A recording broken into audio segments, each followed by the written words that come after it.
Hi friends, welcome to our channel. Mahalakshmi ఇటు అర్చన ఇద్దరు కూడా గౌతమ్ దగ్గరికి వచ్చి ఏంటి నువ్వు రేఖ కలిసి ఏదో మాట్లాడుకుంటున్నారు, ఏంటి సంగతి అని ప్రశ్నిస్తూ ఉంటారు. ఏం లేదు అత్త, మీ గురించి నాకు అన్ని విషయాలు తెలుసు. గౌతమ్ గురించి, మీ గురించి. గౌతమ్ మీ కన్న కొడుకే కదా, నాకు అన్ని విషయాలు తెలుసు అని అది చెప్పడంతో మీకెలా తెలుసు అని అడుగుతూ ఉంటుంది మహాలక్ష్మి. తాగిన మత్తులో గౌతమ్ అన్ని విషయాలు చెప్పేశాడు. తన పుట్టుపూర్వత్రం మొత్తం నాకు తెలుసు అని అనటంతో తాగితే ఏదైనా వాగిస్తావా ఏంట్రా నువ్వు అని గౌతమ్ని కోప్పడుతూ ఉంటుంది మహాలక్ష్మి.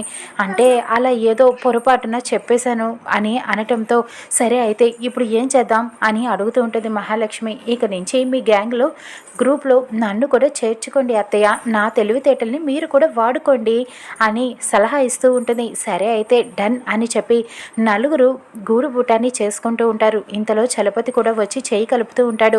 ఏంటి మీరందరూ ఏదో ప్లాన్ చేసుకుంటున్నారు, మీరందరూ ఒక టీమ్గా ఫామ్ అయిపోయారు, మీరందరూ బాగా ఒకటైపోయారే, నలుగురు కలిసి ఏదో ప్లాన్ చేస్తున్నట్టున్నారుగా అని అడుగుతూ ఉంటాడు. మా మీద ఎప్పుడు చూసినా నువ్వు అనుమానం పడుతూనే ఉంటావా అన్నయ్య, మేమేదో మాట్లాడుకుంటున్నాం అంతేకాని ఏదో ప్లాన్ చేస్తున్నట్టేనా ఏంటి కలిస్తే అని చెప్పి మహాలక్ష్మి కోప్పడుతూ ఉంటుంది. సరేలే మీరందరూ ఒకటే కదా అని కోప్పడుతూ ఉంటాడు. మిథున ముఖర్జీ ఇద్దరూ కలిసి రామ్ని ఆఫీస్కి రమ్మని చెప్పి కబురు చేస్తూ ఉంటారు. రామ్ రావటంతో మిథునని చూసి కోపంగా ఉంటాడు. ఏంటి అంకుల్ ఎందుకు రమ్మన్నారు? మిథునతో నా పెళ్ళి అసలు నాకు ఇష్టం లేదని చెప్పాను కదా, మళ్ళీ ఇప్పుడు ఆ ప్రపోజల్ కోసమే పిలిచారా అని అడుగుతూ ఉంటాడు. ఏం రామ్, నాకు ఏం తక్కువైంది అని మిథున ప్రశ్నిస్తూ ఉంటుంది. నేను ముందే చెప్పాను కదా, నాకు నువ్వంటే ఇష్టం లేదు, నా జీవితంలో సీత ఒక్కదే ఉంటుంది, సీత మాత్రమే ఉంటుంది అని చెప్పాను కదా, మళ్ళీ ఎందుకు ఈ పెళ్లి ప్రపోజల్, దీని గురించే మాట్లాడేటట్టయితే నేను వెళ్ళిపోతాను అని కోపడుతూ ఉంటాడు. ఆగవయ్యా, నేను పిలిచింది దానికోసం కాదులే, నువ్వు సీరియస్ అవ్వకు అని ముఖర్జీ చెప్తూ ఉంటాడు. ఇక అప్పుడు మిథున అంటుంది, ఏంటి రామ్ ఎందుకు అంత కోపడుతున్నావు, ఇంక నుంచి మీ బిజినెస్ డీల్స్ అన్నీ కూడా మాతోనే జరుగుతాయి, ఇక దాని గురించి నువ్వేం వరీ అవ్వకు అని చెబుతూ ఉంటుంది మిథున. సరే చాలా థ్యాంక్స్ అంకుల్, నేను ఇంక వెళ్ళొచ్చా అని అడుగుతూ ఉంటాడు. కాదయ్యా, నిన్ను పిలిచింది వేరే దానికోసం అని చెబుతూ ఉంటాడు. ఇక మిథున అయితే మనం వేరే కంపెనీ పెడదాము, దానికోసం ఒక సైట్ని కూడా చూసాము, అక్కడ వరి పొలాలు అవన్నీ ఉన్నాయి, ఆ సైట్ డాడీకి బాగా నచ్చింది, దాంట్లో మనం ఇప్పుడు ఇంకో ఫ్యాక్టరీ పెట్టామంటే చాలా బాగుంటుంది, అది చూడటానికి వెళ్దాం అని చెప్పడంతో ఇంక నుంచి ఈ కంపెనీ బిజినెస్ డీల్స్ అన్నీ కూడా మిథునే చూసుకుంటుందని ముఖర్జీ చెబుతూ ఉంటాడు. అయితే సరే ఒకసారి మీరు వెళ్ళి చూసిరండి అంకుల్ అని చెబుతూ ఉంటాడు రామ్. లేదు, నువ్వు మిథున ఇద్దరు కలిసి వెళ్ళి చూసిరండి అని చెబుతూ ఉంటాడు. మేమెందుకు వెళ్ళటం, అయినా అక్కడ అగ్రికల్చర్ ఉన్నప్పుడు మనం ఇలా కంపెనీ పెడితే లాస్ కదా వాళ్ళందరికీ పాపం అని అడుగుతూ ఉంటాడు రామ్. అక్కడ సరిగ్గా పంటలు పండట్లేదు, అందుకనే ఈ ప్రపోజల్ వాళ్ళకి కూడా మనం వర్క్ ఇచ్చినట్టు అవుతుంది కదా అని చెబుతూ ఉంటాడు. సరే అయితే నేను మిథునతో వెళ్ళలేను అంకుల్, మీరు నేను వెళ్దాం అని చెప్తూ ఉంటాడు రామ్. ఏం రామ్, నాతో నీకేంటి ప్రాబ్లం, మనిద్దరమే వెళ్దాము, ఇది నీతో నాకు ఫస్ట్ జర్నీ, ఏమంటావు, నేను కంపెనీ డీల్స్ అన్నీ కూడా మనిద్దరమే చేద్దామని ఒప్పుకున్నాం కదా, మరి ఎందుకు మళ్ళీ వద్దంటున్నావు అని అడుగుతూ ఉంటుంది మిథున.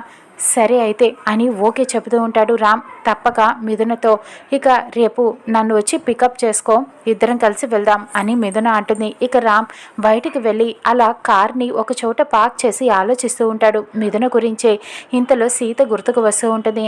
ఐస్ పుల్లలు అమ్మే ఒక అతను అక్కడికి వచ్చి సార్ ఐస్ కావాలా అని అడుగుతూ ఉంటాడు.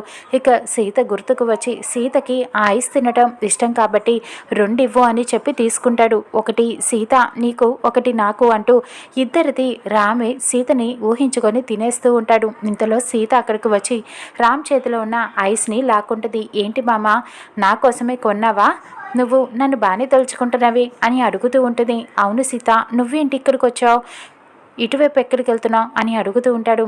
ఊరికే అటువైపు వెళ్తూ ఉండగా నువ్వు కనిపించావు మామ అని మాట్లాడుతూ ఉంటుంది. ఏంటంతా డల్గా ఉన్నావు, ఏమైనా ప్రాబ్లమా అని అడుగుతూ ఉంటుంది.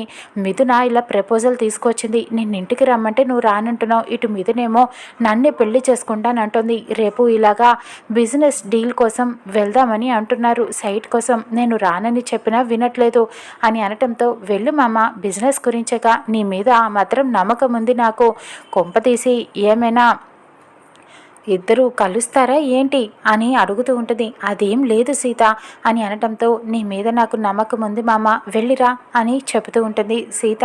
ఇక తర్వాత అక్కడ జన ఆలోచిస్తూ ఉంటాడు సుమతి గురించే. మహాలక్ష్మి వచ్చి ఏంటి జన ఆలోచిస్తున్నావు సుమతి గురించా అని అనటంతో అవును, సుమతిని ఎవరో చంపేశారు అని బాధపడుతూ ఉంటాడు. సుమతిని చంపింది సీతే, చివరిగా సీత పేరేగా చెప్పింది అని అడుగుతుండగా సీతకి ఈ సుమతిని చంపటానికి కారణం ఇద్దరు ఒకటి కాదు, వేరే ఎవడో ఉన్నాడు, సీత నిన్న నిరూపించింది కదా, నువ్వు మళ్ళీ సీత అని ఎందుకు అంటున్నావు, వాడు కనుక నాకు దొరికితే వాడిని విడిచిపెట్టను అంటూ గన్ తీసి అలా గురి పెడుతూ ఉంటాడు. ఆవేశంగా ఎదురుగా గౌతమ్ వస్తాడు. గౌతమ్ టెన్షన్ పడిపోతూ ఉంటాడు. ఏంటి నువ్వెందుకు అంత ఆవేశపడుతున్నావు, గౌతమ్ నువ్వెందుకు వచ్చావు అని అడగటంతో ఏం లేదు మీరిద్దరూ మాట్లాడుకోండి, నేను తర్వాత వస్తానంటూ గౌతమ్ అక్కడి నుంచి పారిపోతాడు. ఇక అక్కడ మహాలక్ష్మి జనాకి ధైర్యం చెప్తూ ఉంటుంది. గౌతమ్ రేఖ ఇద్దరు కలిసి చాలా క్లోజ్గా మాట్లాడుకుంటూ ఉంటారు. మహాలక్ష్మి జన వచ్చి మీరిద్దరూ కొద్ది రోజులు డిస్టెన్స్ మెయింటైన్ చేస్తే బాగుంటుంది అని వార్నింగ్ ఇస్తూ ఉంటుంది.